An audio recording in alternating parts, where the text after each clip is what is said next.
Problem set 86, rules for even and odd functions. So how do you know if something's an even function?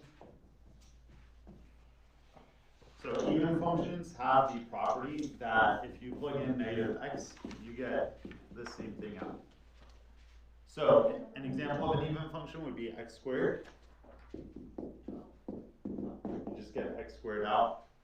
An odd function, when you plug in a negative, it gives you the opposite of the original. So if my original is x cubed, then I can plug in negative x cubed, which is negative x cubed. God bless you. So that's even and odd functions. Now, what properties?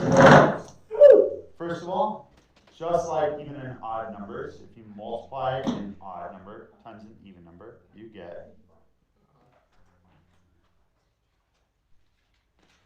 not like numbers, because that doesn't work, right? 1 times 2 is 2. Oh, okay. So, but if you multiply an odd function by an even function, so like let's say f is odd and g is even, if you multiply them, this is odd. Why? Because we'll do the test. We'll plug in negative x. What happens? This is f of negative x times g of negative x. Since f is odd, f of negative x is negative f of x. Since g is even, that equals g of x. So it's the opposite of what I started with. So therefore it is odd.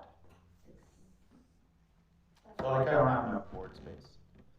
The sum of two even functions is an even function. That's easy. Quotient, don't care. Okay, so let's talk about how this is actually useful. So f is even, and they give us the integral from 2 to 4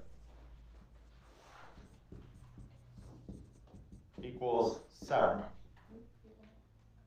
And they ask, what's the integral from negative 2 to negative 4?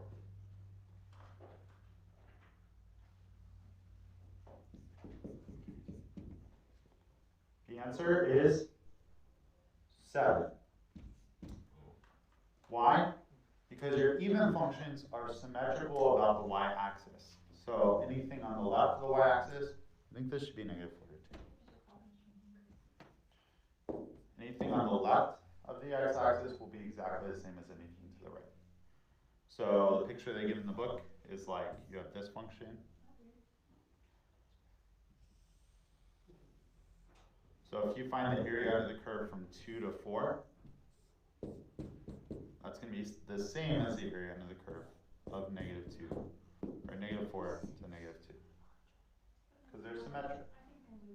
Not surprised. Not bothered, really. With odd functions are symmetric about the origin, so oftentimes their integral will be 0 if you do like negative pi to pi. So if I were to graph sine, which is an odd function, then if I take the integral from negative pi to pi, this part's going to be negative, right, because it's below. This part's going to be positive since it's above, and they actually perfectly balance each other out. So the integral equals 0. So even functions, you just double. Odd functions usually equals 0 if you have the same balance. Cool. That's problem set 86.